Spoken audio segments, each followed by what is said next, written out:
Ni lini Watanzania maskini watakuwa wawekezaji katika nchi yao?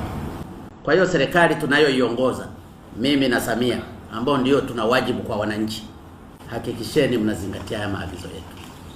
Hakuna kuwafukuza watu ovyo ovyo. Sisi ndio wenye serikali, sio wao. Wanapotaka kuhamisha wamachinga kupeleka mahali fulani, lazima tujiridhishe sisi kwamba kuna eneo la kuwapeleka ambalo kweli litakuwa na faida kwa wamachinga katika kufanya biashara. Ninarudia, naibu waziri huko hapa na katibu mkuu, kama kuna mkuu wa mkoa, mkuu wa wilaya, mkurugenzi au kiongozi yoyote anayefikiri haya maagizo yangu yanamkwamisha, aache kazi, kwa sababu ni mimi na Samia ndio tulizunguka kwa wananchi, tunafahamu shida zao.